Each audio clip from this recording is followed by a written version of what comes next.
સૌ પ્રથમ અહીં સબસ્ક્રાઇબ પર ક્લિક કરો, બાજુમાં આવતા બેલ જેવી નિશાની પર ક્લિક કરો. એજ્યુસફર ચેનલના તમામ વિડીયોના અપડેટ્સ આપના ફોનમાં મળતા રહેશે.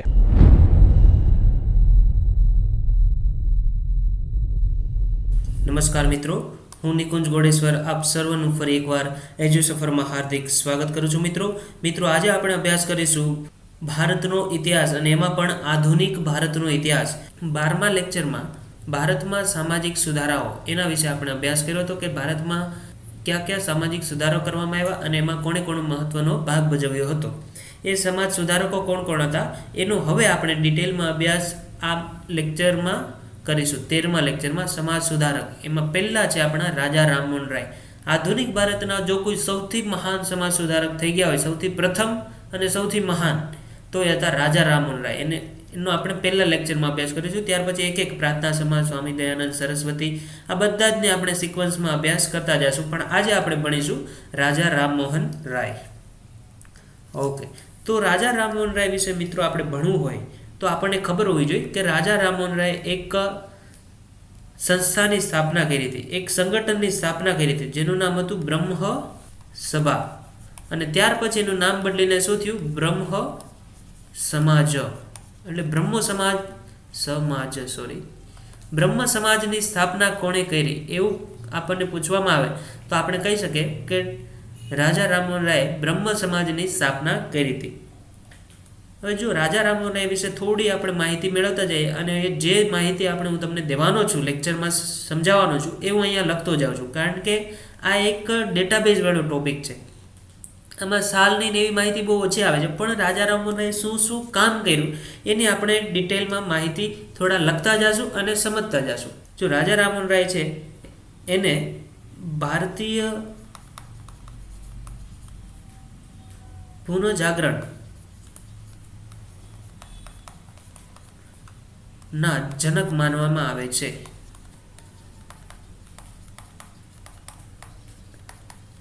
જો ભારતમાં જે આધુનિક ભારતમાં પુનઃજાગરણ થયું એમના જનક જો કોઈને માનવા હોય તો એ કોણ છે? તો કે રાજા રામમોહન રાય. રાજા રામમોહન રાય છે બહુમુખી પ્રતિભાના ધણી હતા, એવું આપણે કહી શકીએ કે એનામાં એક બહુમુખી પ્રતિભા હતી, કારણ કે ઘણી બધી ભાષા જાણતા હતા, ઘણા બધા વિચારો ઉપર એમણે વર્ક કર્યું છે અને ઘણા બધું એણે સમાજને પ્રદાન કર્યું છે. નવા નવા વિચારો, નવી નવી વાતો એમને સમજાવી. વિદેશમાં એ પણ ઘણી બધી વખત ગયા હતા. એ બધું જ આપણે આ લેક્ચરમાં આગળ એક પછી એક ટોપિક પ્રમાણે ભણતા જઈએ. જો એના દ્વારા જે સ્થાપના કરવામાં આવી હતી બ્રહ્મ સમાજની, એ આધુનિક પાશ્ચાત્ય વિચારો પર આધારિત હતો અને હિન્દુ ધર્મનું પ્રથમ સુધારક આંદોલન પણ હતું. જે આના વિશે હું એક ટોપિક લખી દઉં કે જે આ બ્રહ્મ સમાજ હતો એ આધુનિક પાશ્ચાત્ય વિચારો પર આધારિત હતો અને હિન્દુ ધર્મનું પ્રથમ સુધારક આંદોલન પણ હતું. જો હિન્દુ ધર્મનું સુધારક આંદોલન શું કામ કહેવાય? કારણ કે જે હિન્દુ ધર્મમાં બુરાઈ જોવા મળતી હતી એ જમાનામાં, જે બુરાઈઓ હિન્દુ ધર્મમાં જોવા મળતી હતી એ બધી જ બુરાઈઓ લગભગ આ બ્રહ્મ સમાજે વિરોધ કર્યો હતો. હમણાં આપણે આગળ જોતા જઈએ કઈ કઈ બુરાઈઓ હિન્દુ સમાજમાં જોવા મળતી, અને એમણે એ સુધારો કરવા માટે રાજા રામમોહન રાયે કયા કયા પ્રયત્નો કર્યા. જો એક સુધારક તરીકે રાજા રામમોહન રાય હતા, એક કેમાં વિશ્વાસ કરતા હતા તો કે વૈજ્ઞાનિક દ્રષ્ટિકોણ,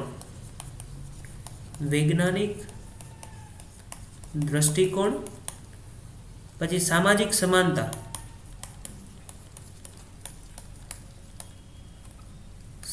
એટલે બધી જ જાતિઓનું સમાન પ્રતિનિધિત્વ હોવું જોઈએ સમાજમાં. બધી જ જાતિ સમાન છે, એક પણ જાતિ ઊંચી નથી કે એક પણ જાતિ નીચી નથી. કાલે આપણે વાત કરી હતી કે જે અછૂત હતા, જે આધુનિક ભારતમાં આ બધા જ સામાજિક સુધારણાઓ થયા એમાં અછૂતોને કેટલી ખરાબ પરિસ્થિતિમાં રહેવું પડતું હતું. એકચ્યુઅલી હું તમને અત્યારે જ જણાવી દઉં કે અછૂત એટલે શું. એવું આપણા ધર્મમાં, આપણા વેદમાં, આપણા ઉપનિષદમાં ક્યાંય એમની વ્યાખ્યા અછૂતની આપવામાં આવેલી નથી. પણ પહેલાના જે પંડિત હતા, બોઘા પંડિતો, એમણે શું કીધું કે અછૂત એટલે જેને છૂઈ ન શકાય, જેને અડાય નહીં એવું, એને અછૂત કહેતા હતા. પણ અછૂત એટલે બીજું કશું નહીં, પણ એક નીચેની જાતિ અને જે બીજી જાતિઓ એની ઘરે કામ કરીને એનો રોટલો રળતી હોય એને અછૂત તરીકે પહેલાના જમાનામાં ઓળખતા હતા. પણ એ એક કુરીતિ હતી. એને સમાજમાં ધીમે ધીમે સુધારો કરવા માટે જે એક સામાજિક આંદોલનો આખા ઊભા થયા, એમાં રાજા રામમોહન રાય, સ્વામી દયાનંદ સરસ્વતી, આ બધાએ જ ઘણો બધો ફાળો ભજવ્યો. સ્વામી વિવેકાનંદ, રામકૃષ્ણ પરમહંસ, આ બધા જ જે આપણા આધુનિક ભારતના સુધારકો જેને કહેવાય છે, એણે બધાએ આ જાતિ પ્રથા તોડવા માટે ખૂબ અગત્યનો ફાળો ભજવ્યો. એમાં આજે આપણે જોઈએ છે રાજા રામમોહન રાય. એટલે રાજા રામમોહન રાય હતા એ વૈજ્ઞાનિક દ્રષ્ટિકોણ ધરાવતા હતા, પછી સામાજિક સમાનતા પણ એ ધરાવતા હતા, એમાં એ વિશ્વાસ રાખતા હતા સામાજિક સમાનતામાં. અને સૌથી મોટી આપણે વાત કરવી હોય તો એમ કહી શકીએ કે એકેશ્વરવાદ જે કહેવાય છે, એકેશ્વરવાદમાં રાજા રામમોહન રાય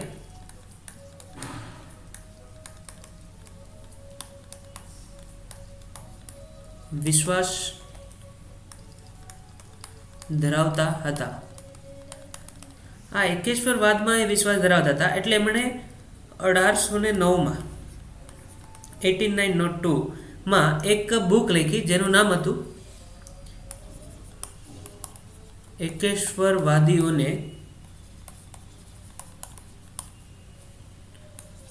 ઉપહાર.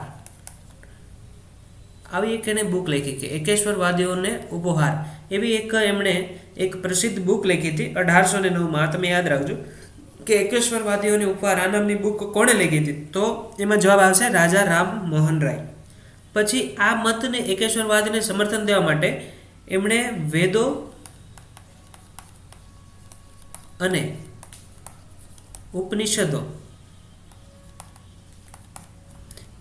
ઉપનિષદોનું બંગાળીમાં અનુવાદ પણ એમને લખ્યો હતો. બંગાળી ભાષામાં અનુવાદ પણ લખ્યો હતો.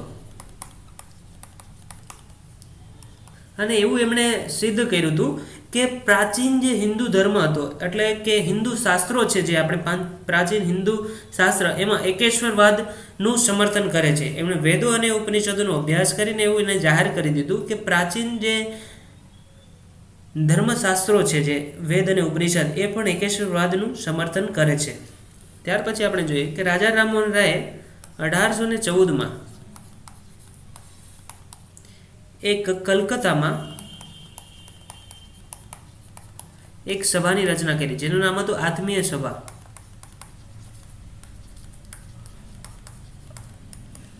આત્મીય સભાની સ્થાપના કોણે કરી હતી, તો કે રાજા રામમોહન રાયે 1814માં કલકત્તામાં કરી હતી. આ આત્મીય જે સભા હતી એમણે પણ ઘણા બધા સમાજ સુધારા માટેના કામ કર્યા હતા. એમાં એ વિરોધ કરતા હતા. તો કે કોનો વિરોધ કરતા હતા, તો પેલું તો મૂર્તિ પ્રથા, મૂર્તિ પૂજન જે કરતા હોય હિન્દુ ધર્મમાં, એનો એ વિરોધ કરતા હતા. પછી જાતિ પ્રથાનો વિરોધ,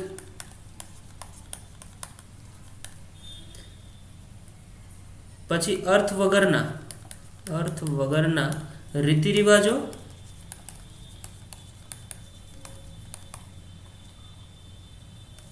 નો વિરોધ કરતા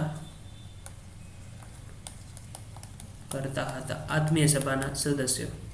પછી રાજા રામમોહન રાય વિશે એવું પણ કહેવાય છે કે એમણે બીજા ધર્મો એટલે કે હિન્દુ ધર્મ સિવાય એમનો પણ એણે અભ્યાસ કર્યો, અને એમાં જે સારા તત્વો હતા એને હિન્દુ ધર્મ માટે એણે સ્વીકાર્યા એવું પણ આપણે કહી શકીએ. પછી રાજા રામમોહન રાયે 1820માં એક બીજી બુક લખી, એનું નામ હતું પ્રિસેપ્ટ્સ ઓફ જીસસ નામની એમણે બુક લખી હતી. જીસસ, આ બુકમાં એમણે ન્યૂ ટેસ્ટામેન્ટ નામનો એક ચેપ્ટર છે. ન્યૂ ટેસ્ટામેન્ટ એમના જે નૈતિક અને દાર્શનિક જે સંદેશ છે, એમાં જે ચમત્કાર વાળી કહાનીઓ છે, એમાં જે વાર્તાઓ આપેલી છે, એમને અલગ કરવાનો પ્રયાસ કર્યો. અને ન્યૂ ટેસ્ટામેન્ટના નૈતિક અને દાર્શનિક સંદેશો જે આમાં આપેલા છે એમની એણે પ્રશંસા કરી. નૈતિક અને દાર્શનિક સંદેશની પ્રશંસા કરી. એવું પણ પૂછાઈ શકે એક્ઝામમાં કે ન્યૂ ટેસ્ટામેન્ટ જે એક આ પ્રિસેપ્ટ્સ ઓફ જીસસમાં આપેલા છે એના આધારે એ નૈતિક અને દાર્શનિક સંદેશની પ્રશંસા નીચેનામાંથી કોણે કરી હતી? તો એમાં જવાબ આવશે રાજા રામ મોહન રાય. પછી તેમના વિચારો અને ઉદ્દેશોને સાકાર કરવા માટે વિચારો અને એના ઉદ્દેશ્યો જે હતા એને સાકાર કરવા માટે એમણે એક બ્રહ્મ સભા, મેં આગળ કીધું ને કે બ્રહ્મ સભાની સ્થાપના કરી. પછી આગળ જઈને ક્યાં નામે ઓળખાણું? તો કે બ્રહ્મો સમાજ. એના આધારે એમણે શું કે સામાજિક સુધારણા દ્વારા લોકોમાં રાજનૈતિક ઉત્થાન થાય, રાજકીય પ્રેમ એનામાં જાગે, રાષ્ટ્ર ભાવના જાગે. એટલા માટે રાજકીય ઉત્થાન કરવા માટે એમણે રાષ્ટ્રપ્રેમની જગાડવા માટે બ્રહ્મ સમાજની સ્થાપના કરી. પણ સૌથી અગત્યનું કામ બ્રહ્મ સમાજે શું કર્યું? તો કે સમાજ સુધારક તરીકેનું કામ કર્યું. સમાજ સુધારક તરીકે જ બ્રહ્મ સમાજે કામ કર્યું. પછી આપણે જોઈએ સતી પ્રથા ઉપર રાજા રામમોહને શું કામ કર્યું. સતી પ્રથા તો કે 1818 પછી 1818 માં અથવા 1818 પછી એમણે સતી પ્રથાનો વિરોધી અભિયાન ચાલુ કર્યું. સતી પ્રથા વિરોધી અભિયાન ચાલુ કર્યું કે 1818 પછી રાજા નંબર એક આખો એક અભિયાન, જેમ કેમ એક વિદ્રોહ થાય એવી રીતના એક સતી પ્રથા ઉપર એમણે પ્રહાર કરવાનું ચાલુ કર્યું 1818 પછી. એમાં એક સામાજિક, સૌથી પહેલા એણે શું કર્યું? સામાજિક કુરીતિ વિશે, જે આ સામાજિક કુરીતિ છે, સતી પ્રથા કુપ્રથા છે, એમના વિરુદ્ધ જનમત, સૌથી પહેલા એમણે ડાયરેક્ટ વિરોધ ન કર્યો, પહેલા જનમત મેળવવાનું ચાલુ કર્યું.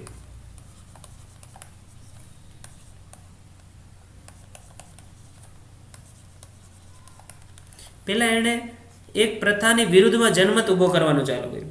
ત્યાર પછી એમણે ધાર્મિક જે ઠેકેદારો હતા એમને સમજાવવાનું, સમાજને સમજાવવાનું ચાલુ કર્યું. સમાજમાં ધાર્મિક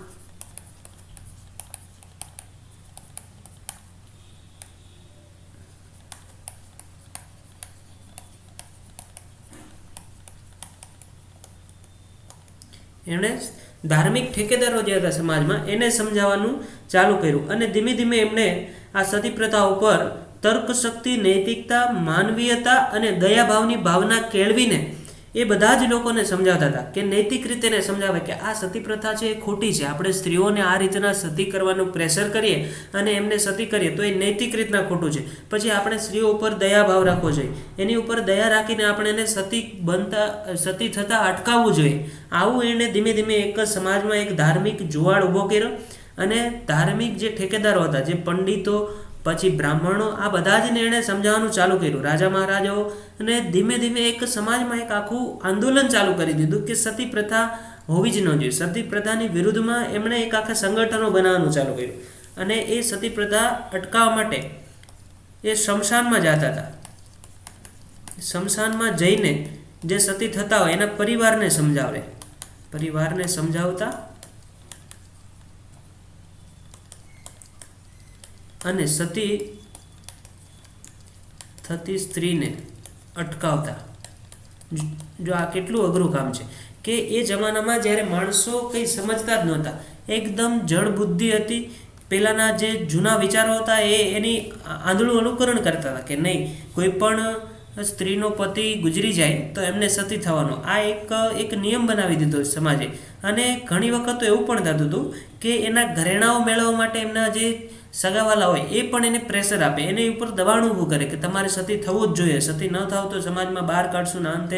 એવા ઘણા બધા એને પ્રેશર આપવામાં આવતું. પણ રાજા રામમોહન રાય શમશાનમાં જતા, રાજા રામમોહન રાય, અને પછી જે સતી થવાની હોય એ સ્ત્રીને ખૂબ સમજાવતા અને એને સતી થતાં અટકાવતા અને એને પરિવારને સમજાવતા કે આ એક પરિવારની સ્ત્રી છે, તમે આની ઉપર આવી રીતના પ્રેશર ના આપો, આને સમજાવો કે સતી થવાથી તમને બીજું જીવન મળવાનું નથી, પણ આ જીવનમાં જ તમે વધારે સારું કામ કરો. આ જીવનમાં જ તમે સમાજ માટે કંઈક સારું કામ કરો, તમે સ્ત્રી શિક્ષણ માટે કંઈક સારું કામ કરો, એક સમાજમાં આદર્શ નારી તરીકે તમે એક સ્થાન મેળવો, આદર્શ નારી તરીકેનું. એવી રીતના એ સ્ત્રીઓને ધીમે ધીમે સમજાવતા અને પરિવારોને સમજાવતા. આના માટે એણે ઘણા બધા પ્રયાસો કર્યા સતી પ્રથા અટકાવવા માટે. અને છેલ્લે આના અથાગ પ્રયાસોના પ્રમાણે, અથાગ આ ખૂબ અગત્યનું છે, પ્રયાસોના કારણે, રાજા રામમોહનના અથાગ પ્રયાસોના કારણે એક લોર્ડ વિલિયમ બેન્ટિંગે, જે અંગ્રેજ સરકારના હેડ હતા, lord William Bentinck, governor general, એમણે 1829માં, જો આ સાલ તમે યાદ રાખજો કે 1829માં લોર્ડ વિલિયમ બેન્ટિંગે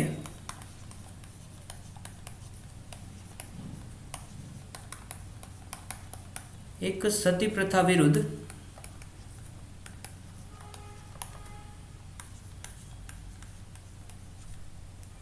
એક કાનૂન બનાવ્યો.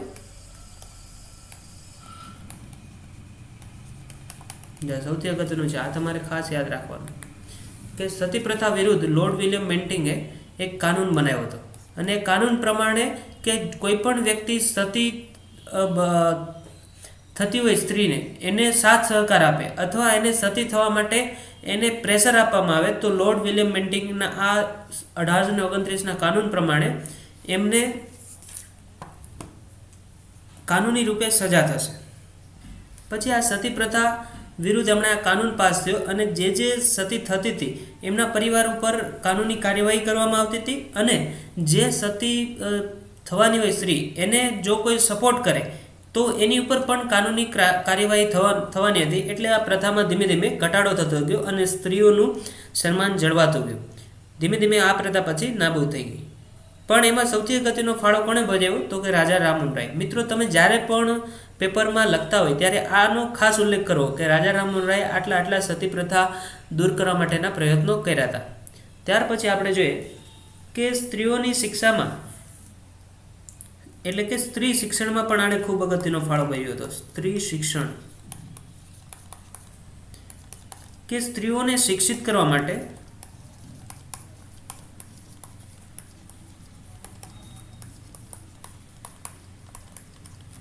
પણ રાજા રામમોહન રાયે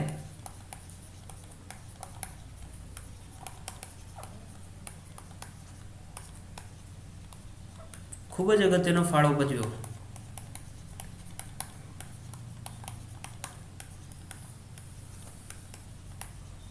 એવું આપણે કહી શકીએ. પછી એ સ્ત્રીઓની જે હીન દશા હતી, સ્ત્રીઓની હીન દશા, એમાં પણ સુધારો કરવા માટે આને એમનો કટ્ટર વિરોધ કર્યો કે સ્ત્રીઓને સંપત્તિનો અધિકાર આપવો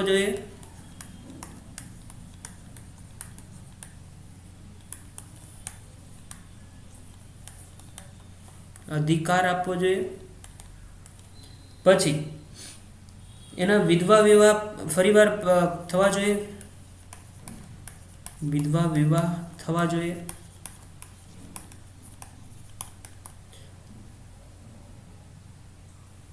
પછી બહુપત્ની જે હિન્દુ ધર્મમાં જોવા મળતી હતી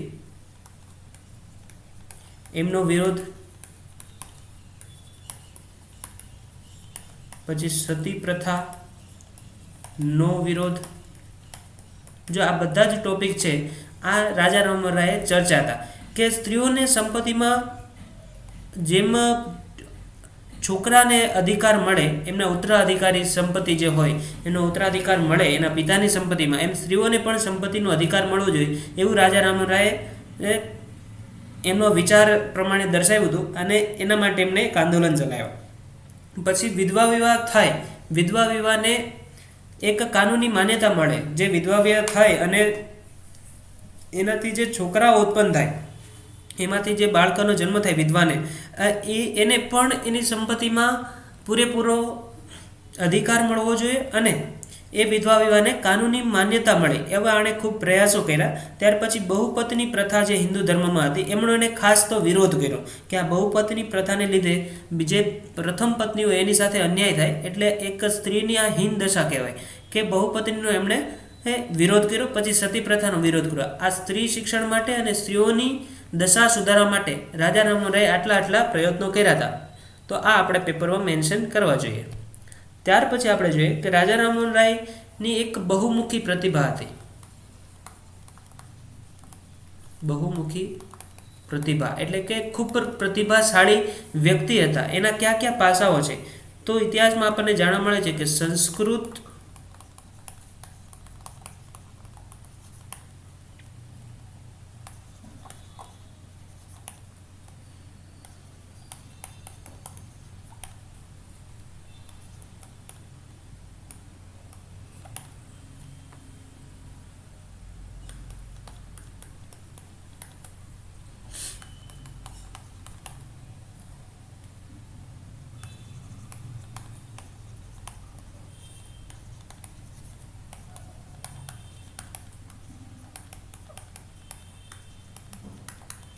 જો બહુમુખી પ્રતિભા શું કામ કહેવાય કે એની બહુ ઘણા બધા એક પ્રતિભાના એ ધની હતા કે એ ઘણી બધી ભાષાઓ પણ જાણતા હતા. કઈ કઈ ભાષા? તો કે સંસ્કૃત ભાષા રાજા રામમોહન રાય જાણતા હતા, ફારસી જાણતા હતા, અરબી જાણતા હતા, અંગ્રેજી જાણતા હતા, ફ્રેન્ચ ભાષા જાણતા હતા, લેટિન જાણતા હતા, ગ્રીક ભાષા જાણતા હતા. આવી એક ડઝન એક ભાષાના એ જાણકાર હતા. આ જો તમે કેટલા મોટા આની વ્યક્તિત્વ, આનું પર્સનાલિટી હશે કે આટલી બધી ભાષાઓના જાણકાર હતા. પછી વિભિન્ન અલગ અલગ ભાષાઓ હતો. એમના જ્ઞાનના કારણે એને બીજા દેશની જે પુસ્તકો હતી, અલગ અલગ પુસ્તકોનો એણે અભ્યાસ કર્યો.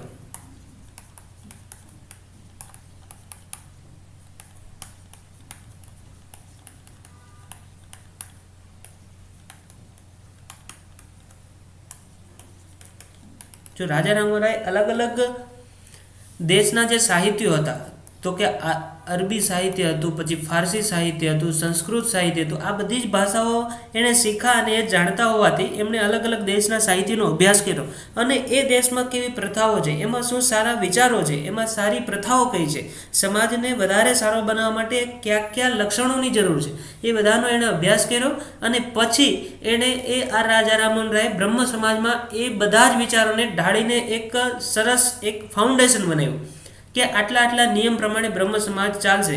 એ વખતમાં જો કોઈ સૌથી સારામાં સારી સંસ્થા હોય 1828 પછી, તો કહી શકાય કે બ્રહ્મ સમાજ. કારણ કે એમાં આખા વિશ્વના જે સારા સારા વિચારો હતા, આખા વર્લ્ડના જે સારા સારા થોટ્સ હતા, વિચારો, એ બધા જનો સુભગ સમન્વય એમણે આ બ્રહ્મ સમાજમાં કર્યો હતો.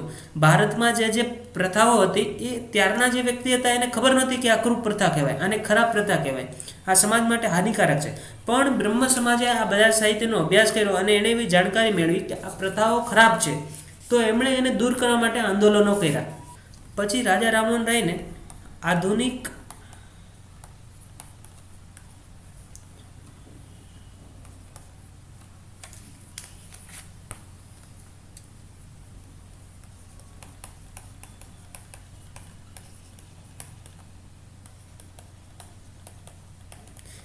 આધુનિક પત્રકારિતાના જનક કહેવાય. શું કામ? કારણ કે એક ડઝન બંધ એણે બંગાળી, હિન્દી અને અંગ્રેજીમાં પત્રિકા નીકાળી. બંગાળી,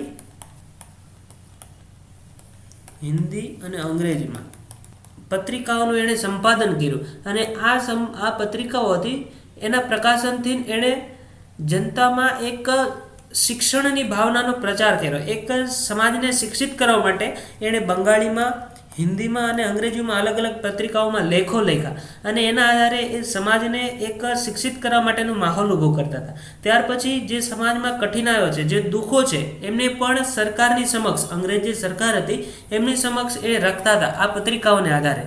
એવું કહેવાય છે કે જે અંગ્રેજીમાં જે લેખ લખતા હતા એનો પ્રભાવ એ વખતના જે અંગ્રેજી સાહેબો હતા એમના ઉપર પણ આ રાજા રામમોહન રાયના અંગ્રેજી લેખોનો પ્રભાવ પડતો હતો અને એના આધારે જ એણે એક રાજાની એને પદવી આપી હતી. નહીં તો એ એકચ્યુઅલી રાજા હતા નહીં, એક સામાન્ય માણસ હતા, પણ એની બહુમુખી પ્રતિભાના કારણે અંગ્રેજ ઓફિસરો હતા એમને રાજા તરીકેનું સન્માન આપતા હતા. કારણ કે એક આધુનિક વિચારવાળા એક ભારતીય સમાજના એ અગ્રણી નેતા હતા, એવું કહી શકાય આપણે.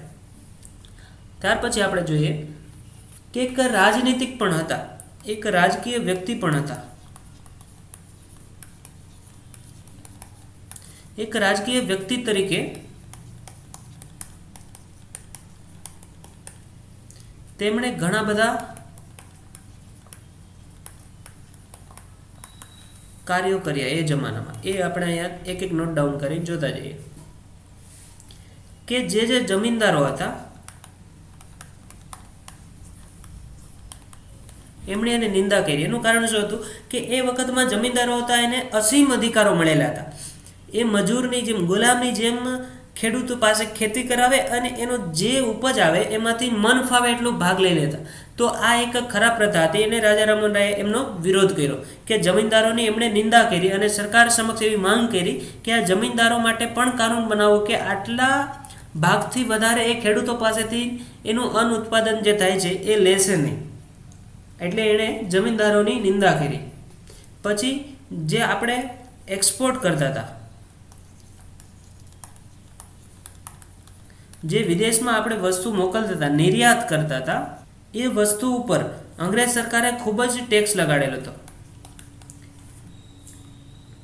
એનો પણ એમણે વિરોધ કર્યો કે જે આ અમે નિકાસ કરીએ છીએ, જે વસ્તુનો નિર્યાત કરીએ છીએ, એક્સપોર્ટ કરીએ છીએ, એ વસ્તુ ઉપર ખૂબ વધારે તમે ટેક્સ લગાડ્યો છે, એને ઓછો કરો. ઓછો કરશો તો અહીંયા અમારે પ્રોડક્શન વધશે. કારણ કે જે કંપનીઓ હતી એ જમાનામાં બહુ નાની નાની, એ કંપનીઓને ફાયદો થશે. એના આધારે એ વધારે સારું પ્રોડક્શન કરી શકશે અને જે કંપનીના જે મજૂરો છે, જે એના માલિકો છે, બધા જ ને એનો ફાયદો મળશે અને સમાજમાં એક ગરીબીનું જે ઘોર કારણ છે એ ગરીબી ધીમે ધીમે દૂર થતી જશે. એટલે હમણે જે આપણે એક્સપોર્ટ કરતા હતા એ વસ્તુ ઉપર એમણે ટેક્સ લગાડેલા સરકારે, એનો એને વિરોધ કર્યો. ત્યાર પછી ઈસ્ટ ઇન્ડિયા કંપની જે હતી એમને સમાન અધિકારો દેવા માટે એને સરકારને જાણ કરી કે ઈસ્ટ ઇન્ડિયા કંપની છે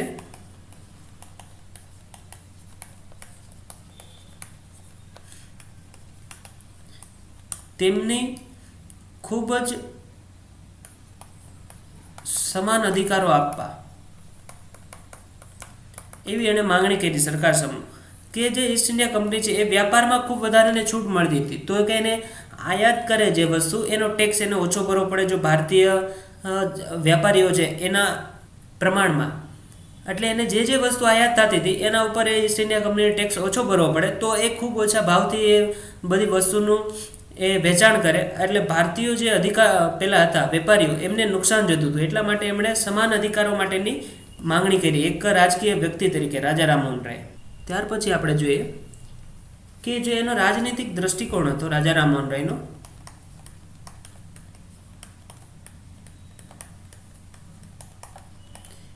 એ એક ઇન્ટરનેશનલ લેવલનો હતો કે આંતરરાષ્ટ્રીય હતો.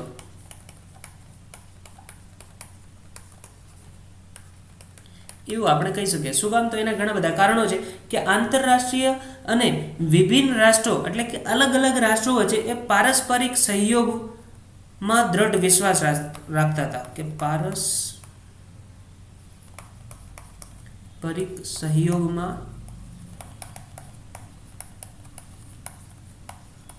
વિશ્વાસ રાખતા.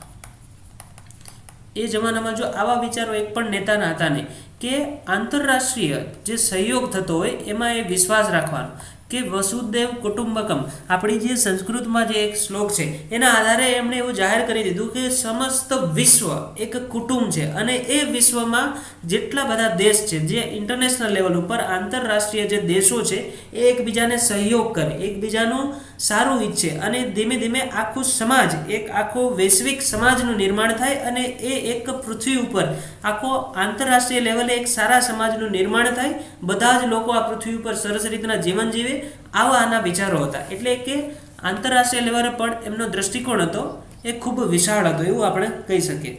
પછી રાજા રામમોહન રાય હતા, એમણે સ્પેન, અમેરિકા અને નેપાળ આના જે સ્વતંત્રતાના અભિયાનો હતા આમનું એમણે સમર્થન કર્યું હતું.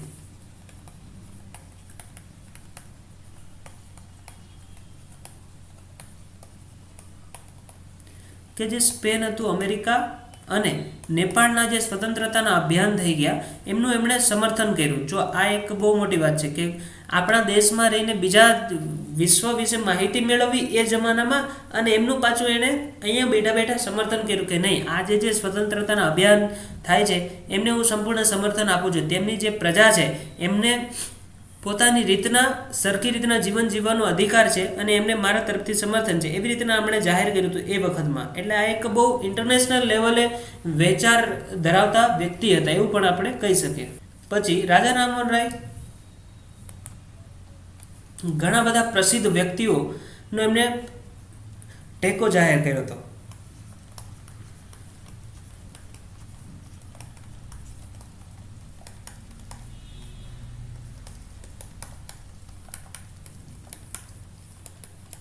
એમણે ઘણા બધા પ્રસિદ્ધ વ્યક્તિઓ હતા એમને ટેકો આપ્યો હતો. એમાં કોણ કોણ હતા? તો કે ડેવિડ હેયર, પછી દેવેન્દ્રનાથ ઠાકુર,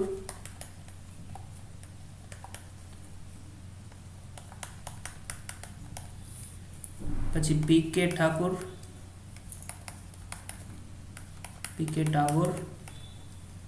પછી ચંદ્રશેખર દેવ,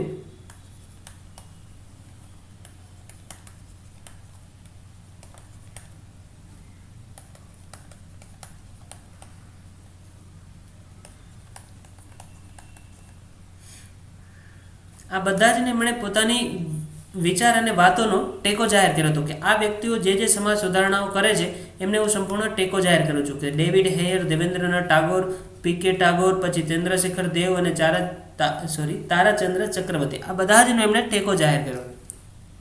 ત્યાર પછી હવે આપણે જોઈએ કે બ્રહ્મ સમાજ વિશે થોડી વધારે માહિતી મેળવીએ.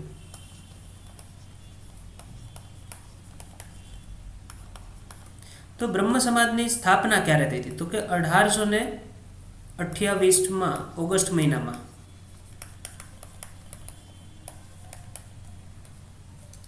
આની સ્થાપના થઈ. આ બ્રહ્મ સમાજ એવું માનતા હતા કે બ્રહ્મ સમાજના જે વ્યક્તિઓ હતા એવું માનતા હતા કે બ્રહ્મ સમાજ અનુસાર ઈશ્વર એક છે અને બધા જ સદગુણોનું કેન્દ્ર છે. ઈશ્વર એક છે, એમનું કોટેશન હતું. ઈશ્વર એક છે અને બધા જ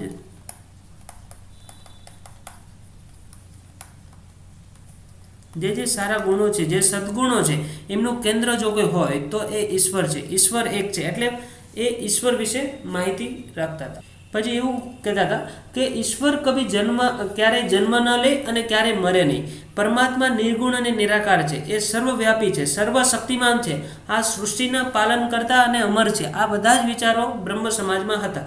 બ્રહ્મ સમાજ જે એના મકાનો હતા એમાં એ મૂર્તિ પૂજાના ખાસ વિરોધી હતા. એવું લખી દો અહીં, મૂર્તિ પૂજાના વિરોધી હતા. કે એમના જે ભવનો હતા બ્રહ્મ સમાજના, ત્યાં મૂર્તિ, પેન્ટિંગ કે ચિત્ર કે આ પ્રકારની કોઈ પણ વસ્તુઓ રાખવામાં ન આવતી અને એની પૂજા કરવામાં આવતી ન હતી. પછી ધાર્મિક પુસ્તકોનું અધ્યયન બ્રહ્મ સમાજ કરતા નહીં. બ્રહ્મ સમાજના સદસ્યો હતા એવું માનતા હતા કે કોઈ પણ પુસ્તક હોય એ ત્રુટિ રહિત ન હોય, એમાં ભૂલ જ હોય. કોઈ પણ એનો લેખક હોય એમણે 100% ક્યાંક ભૂલ રાખી હોય. એટલે આ જમાનામાં એવું માનવામાં આવતું બ્રહ્મ સમાજ દ્વારા કે એ ધાર્મિક પુસ્તકોનો અભ્યાસ કરતા નહીં. પછી હિન્દુ ધર્મના શુદ્ધિકરણ અને એકેશ્વરવાદના નિર્ગુણ પરમાત્મામાં વિશ્વાસ રાખતા હતા કે હિન્દુ ધર્મને શુદ્ધ કરવો, આ પણ એનું એક લક્ષ્ય હતું. હિન્દુ ધર્મને શુદ્ધ કરવો અને બીજું લક્ષ્ય હતું કે એકેશ્વરવાદ,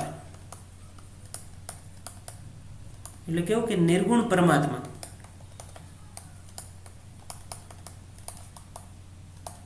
વિશ્વાસ, આ બધા એના લક્ષ્યો હતા બ્રહ્મ સમાજમાં કે હિન્દુ ધર્મને શુદ્ધ કરવો, એકેશ્વરવાદમાં વિશ્વાસ કરવો, નિર્ગુણ પરમાત્મામાં વિશ્વાસ રાખવો.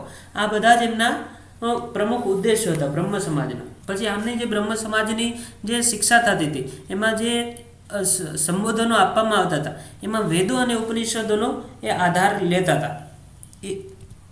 ત્યાર પછી બ્રહ્મ સમાજ છે એ સર્વધર્મ સમભાવ ઉપર આધારિત હતો. સર્વધર્મ સમભાવ. પછી એમણે એવું જાહેર કર્યું હતું કે બ્રહ્મ સમાજે કે બધા જ ધર્મો સત્ય છે અને કોઈ પણ ધર્મને કોઈ પણ વ્યક્તિ પાળતો હોય પણ એમણે આપણે હંમેશા આદર આપવો જોઈએ. પછી હિન્દુ હોય, મુસ્લિમ હોય, ખ્રિસ્ત હોય, ઈસાઈ હોય, પારસી હોય, બૌદ્ધ હોય, એનાથી આપણે કોઈ મતલબ ન રાખવો જોઈએ. સર્વ ધર્મ સંભાવ એટલે કે બધા જ ધર્મો સરખા છે અને બધા જ ધર્મોના લોકોને સમાન આદર મળવો જોઈએ. આવું બ્રહ્મ સમાજના વ્યક્તિઓ એ વખતે એના જે સદસ્યો હતા એમની વિચાર હતા. પછી બ્રહ્મ સમાજ છે એ મુખ્યત્વે નૈતિકતા ઉપર બળ આપતા હતા, નૈતિકતા ઉપર અને કર્મફળ ઉપર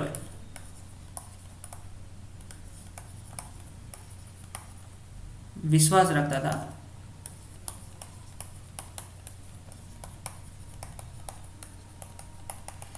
જો નૈતિકતા એટલે એક સારી વાત છે કે નૈતિકતા પ્રમાણે આપણે કર્મ કરવું જોઈએ, અને કર્મફળ એટલે તમે જે જે કામ કરશો એવું તમને ફળ મળશે. કોઈ ધર્મ ઉપર એટલું બધું તમારે ઇન્ડિપેન્ડન્ટ નહીં થવાનું, ધર્મ ઉપર એટલું બધું આધારિત નહીં બની જવાનું, પણ તમારે કર્મ ઉપર વિશ્વાસ રાખવાનો. તમે જેવું કર્મ કરશો એવું તમને ફળ મળશે. એના આ બ્રહ્મ સમાજ એના ઉપર વિશ્વાસ રાખતા હતા. પછી એ અહિંસામાં માનતા હતા.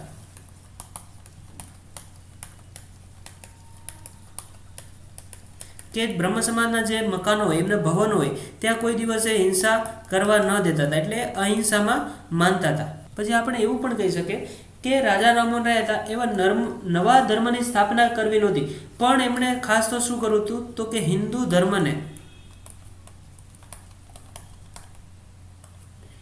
ધર્મને સુધારવો હતો. એટલા માટે એમણે સામાજિક સુધારણાનો એક આખો યુગ ચાલુ કર્યો બ્રહ્મ સમાજે, કે એમણે કોઈ નવો ધર્મની સ્થાપના નહોતી કરવી, એણે કોઈ નવા ધર્મ તરીકે એક સમાજની વચ્ચે પ્રચાર કરવો હતો એવું એનો કોઈ ઉદ્દેશ્ય નહોતો. પણ હિન્દુ ધર્મમાં જે બુરાઈઓ હતી, જે સતી પ્રથા, પડદા પ્રથા, બાળ લગ્ન, આ જે બુરાઈઓ હતી, મૂર્તિ પૂજા, આ બધી જ બુરાઈઓને દૂર કરવી હતી. અને હિન્દુ ધર્મના જે લોકો છે એને કર્મમાં વધારે વિશ્વાસ રાખે, કર્મના ફળ ઉપર એ વધારે ડિપેન્ડ રહે, એવું એને જાહેર કરવું હતું. એટલે એને એક ઉદ્દેશ્ય એ પણ હતો કે હિન્દુ ધર્મને એમને સુધારવો હતો. પછી બ્રહ્મ સમાજ ઉપર આપણે એવું પણ કહી શકીએ કે જ્યારે બ્રિસ્ટલમાં 1833માં બ્રિસ્ટલના એક સ્થળનું નામ છે એ ઇંગ્લેન્ડમાં આવેલું છે. ત્યાં આ રાજા રામમોહન રાય હતા,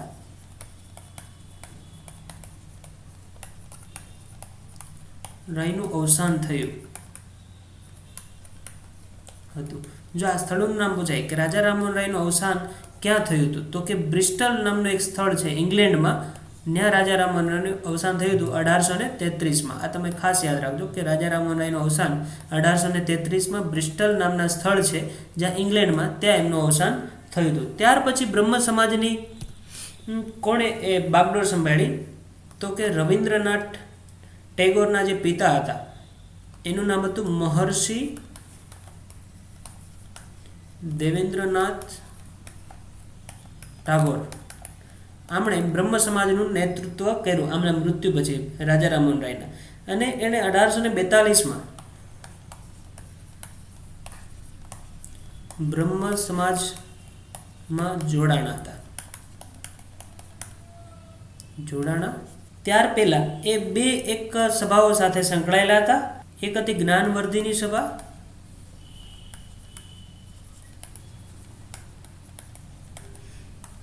અને બીજી હતી તત્વબોધિની સભા. જો આ બે સભાના નામ અગત્યના છે કે મહર્ષિ દેવેન્દ્રનાથ ઠાકુર કઈ સભા સાથે સંકળાયેલા હતા, તો કે જ્ઞાનવર્ધિની સભા અને તત્વબોધિની સભા. આ બે સભાઓ સાથે મહર્ષિ દેવેન્દ્રનાથ ઠાકુર સંકળાયેલા હતા. એમણે બ્રહ્મ સમાજમાં એક નવી ચેતના અને એક નવું સ્વરૂપ આપ્યું. રવિન્દ્રનાથ ટાગોરના પિતા દેવેન્દ્રનાથ ટાગોરે એમણે એક બ્રહ્મ સમાજને એક નવું સ્વરૂપ આપ્યું. પછી આ બે જે સભા હતી, જ્ઞાનવર્ધિની સભા અને બીજી તત્વબોધિની સભા, એનું મુખ્યત્વે કામ તો એ હતું કે જે રાજા રામમોહન રાયના વિચારો હતા એમનો એને પ્રચાર કરતા હતા આ સભા દ્વારા. પછી આપણે એક બંગાળીમાં એક પત્રિકા પણ લખી હતી અને એનું નામ હતું તત્વબોધિની પત્રિકા. જો આ દેવેન્દ્રનાથ ટાગોર જે હતા, મહર્ષિ દેવેન્દ્રનાથ ટાગોર, એમણે એક પત્રિકાનું સંપાદન પણ કર્યું હતું અને એનું નામ હતું તત્વબોધિની પત્રિકા. આ તમે યાદ રાખજો, કારણ કે આ જીપીએસસીમાં પણ એકવાર પૂછાઈ ગયેલું છે. પછી ધીમે ધીમે બ્રહ્મ સમાજની સંખ્યા વધતી ગઈ અને એમાં ખૂબ જ મહાન જે વિચારકો હતા એવા બે વ્યક્તિ જોડાણા બ્રહ્મ સમાજમાં. પહેલા હતા અશ્વિની કુમાર દત્ત,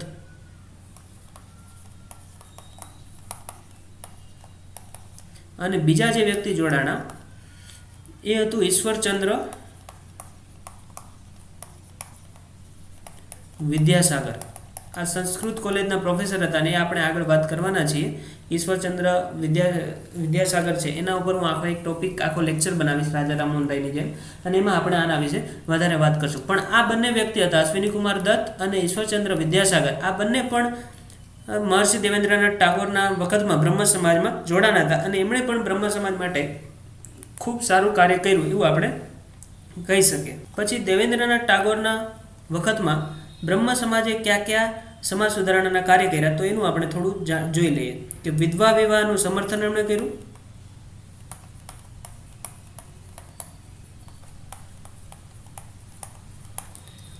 ત્યાર પછી સ્ત્રી શિક્ષા,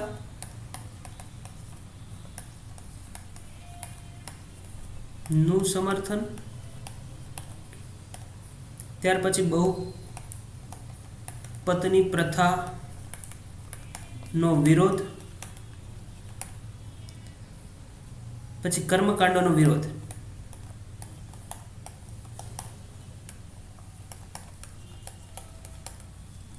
જો આ બધા જ કર્મો દેવેન્દ્રનાથ ટાગોરની વખતે આ થયા હતા, મહર્ષિ દેવેન્દ્રનાથ ટાગોરની વખતે આ બધા જ કામો થયા કે વિધવા વિવાહનું એમણે સમર્થન કર્યું બ્રહ્મ સમાજે, પછી સ્ત્રી શિક્ષાનું સમર્થન કર્યું, બહુપત્ની જે પ્રથા હતી આગળ આપણે વાત કરી એમનો એણે ખાસ તો વિરોધ કર્યો, પછી જે કર્મકાંડો જે થતા હતા એમનો પણ એણે ખૂબ વિરોધ કર્યો. આ બધા જ કર્મો દેવેન્દ્રનાથ ટાગોરના વખતે થયા હતા. ત્યાર પછી બ્રહ્મ સમાજનું બીજા એક વ્યક્તિ હતા, એમણે આખો બ્રહ્મ સમાજને સંભાળ્યો અને એનું નામ હતું કેશવચંદ્ર સેન.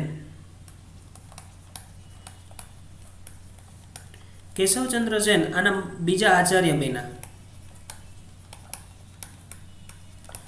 બીજા તમે ન સમજતા, પણ એ એમના દેવેન્દ્રનાથ ટાગોર પછી આ એમના આચાર્ય બન્યા અને આખો બ્રહ્મ સમાજનું આખું માર્ગદર્શન આમણે પૂરું પાડ્યું. અને એ 1858માં આના આચાર્ય બન્યા હતા. આ સાલ યાદ રાખજો, 1858માં કેશવચંદ્ર સેન બ્રહ્મ સમાજના આચાર્ય બન્યા. પછી કેશવચંદ્ર સેનના કારણે બ્રહ્મ સમાજ ખૂબ જ લોકપ્રિય બન્યો અને એની શાખાઓ ધીમે ધીમે બંગાળ, બિહાર, ઓડિશા, પછી સંયુક્ત પ્રાંત એટલે ઉત્તર પ્રદેશ હાલનું સંયુક્ત પ્રાંત, પછી મુંબઈ, મદ્રાસ અને પંજાબમાં પણ આ બ્રહ્મ સમાજની શાખાઓ ખુલી. આ જો એ કોના કારણે કે કેશવચંદ્ર સેનના કારણે. આ એક ખૂબ વાક્યપટુતા આમની પાસે બહુ સારી હતી અને ઉદારવાદી વિચારો આમની પાસે હતા રાજા રામમોહન રાયની જેમ જ. એટલા માટે બ્રહ્મ સમાજનો ખૂબ વિકાસ થયો અને બંગાળ, બિહાર, સંયુક્ત પ્રાંત એટલે કે હાલનું ઉત્તર પ્રદેશ, પછી મુંબઈ, મદ્રાસ અને ઉપર ઠેઠ પંજાબ સુધી આમની શાખાઓ ખુલી અને બધે જ બ્રહ્મ સમાજે ખૂબ જ સારું કાર્ય કર્યું સમાજ સુધારણાનું. પછી હવે આપણે છેલ્લે એ પણ અભ્યાસ કરી લઈએ કે ફાઇનલ બ્રહ્મ સમાજે સમાજ સુધારણના કયા કયા કાર્યો કર્યા. આ હું લખી દઉં, સમાજ સુધારાના કાર્યો બ્રહ્મ સમાજે કયા કયા કર્યા એની આપણે અહીંયા એક નોટ કરી લઈએ કે આનું કોઈ પણ એક્ઝામમાં તમે સવિસ્તાર માહિતી લખવાની હોય સમાજ સુધારા માટે તો આ બધા જ મુદ્દાઓ તમે કોઈ પણ વ્યક્તિ હોય, કોઈ પણ નેતા હોય કે કોઈ પણ સુધારક હોય એના આ સુધારાનું કામ કર્યું છે એવું લખો તો કોઈ દિવસ એ તમારો પ્રશ્ન ખોટો ના પડે. એક તો બહુદેવવાદ અને મૂર્તિ પૂજાનો વિરોધ, તો મૂર્તિ પૂજાનો વિરોધ આ એક બ્રહ્મ સમાજે કાર્ય કર્યું. ત્યાર પછી એમણે સમાજ સુધારણાનું બીજું કાર્ય કર્યું કે બહુપત્ની પ્રથા અને સતી પ્રથાનો વિરોધ. એક તો બહુપત્ની પ્રથાનો એમણે વિરોધ કર્યો અને સતી પ્રથાનો પણ એમણે વિરોધ કર્યો. પછી વિધવા વિવાહને સમર્થન, વિધવા વિવાહને સમર્થન.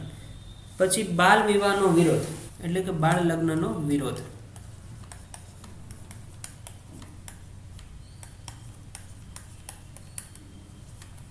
આ બધા જ એમણે સમાજ સુધારાનો કાર્ય કર્યા હતા બ્રહ્મ સમાજે અથવા રાજા રામમોહન રાય એવું પણ તમે કહી શકો. પછી ધાર્મિક પુસ્તકો અને પુરુષો ની સર્વોચ્ચતા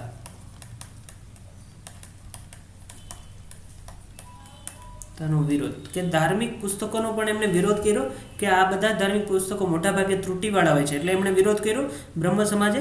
અને પછી ધાર્મિક જે પુરુષો હતા એમની સર્વોચ્ચતા જે હતી એમનો પણ બ્રહ્મ સમાજે વિરોધ કર્યો. ત્યાર પછી આપણે જોઈએ કે છૂઆછૂતનો વિરોધ, એટલે કે જે આપણામાં એક જાતિ પ્રથા હતી એમનો પણ છૂઆછૂતનો એમણે વિરોધ કર્યો બ્રહ્મ સમાજે. પછી જાતિ પ્રથા નો બ્રહ્મ સમાજે વિરોધ કર્યો. ત્યાર પછી અંગ્રેજી શિક્ષાનો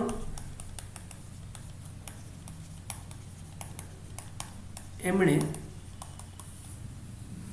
સમર્થન કર્યું. અંગ્રેજી શિક્ષાનું એમણે સમર્થન કર્યું. આ પણ એક સમાજ માટે સારી વાત છે કે આપણે અંગ્રેજી શિક્ષા જો જાણતા હોય, અંગ્રેજી શિક્ષણ આપણે મેળવેલું હોય તો સમસ્ત વિશ્વના બધા જ દેશોના સારા સારા જે વિચારો છે એ આપણે ગ્રહણ કરી શકીએ અને આપણા દેશમાં એ લાગુ કરી શકીએ. આવી રીતના રાજા રામમોહન રાય બ્રહ્મ સમાજથી આખો એક આધુનિક ભારતમાં એક સુધારણાનો આખો યુગ ચાલુ કર્યો. એની વિશે આપણે આજે માહિતી મેળવી. હવે આગળના લેક્ચરમાં આપણે મિત્રો આ જ રીતના જે સમાજ સુધારકો છે એ એક એક સમાજ સુધારકો વિશે આપણે માહિતી મેળવતા જઈશું અને એમણે સમાજ સુધારવા માટે કયા કયા કાર્યો કર્યા એની આપણે બધી થોડી ડીપમાં અને થોડી ડેટાબેઝવાળી ફેક્ચ્યુઅલ માહિતી મેળવતા જઈશું. Okay, thank you. લેક્ચર જોવા બદલ આપ સૌનો ખૂબ ખૂબ આભાર. તો મિત્રો, કેવો લાગ્યો આ વિડીયો લેક્ચર? આ વિડીયો લેક્ચરને લાઇક કરો, તમારા મિત્રો સાથે શેર કરો, નીચે કમેન્ટ બોક્સમાં કમેન્ટ લખો અને અમારી યુટ્યુબ ચેનલને સબસ્ક્રાઇબ કરો.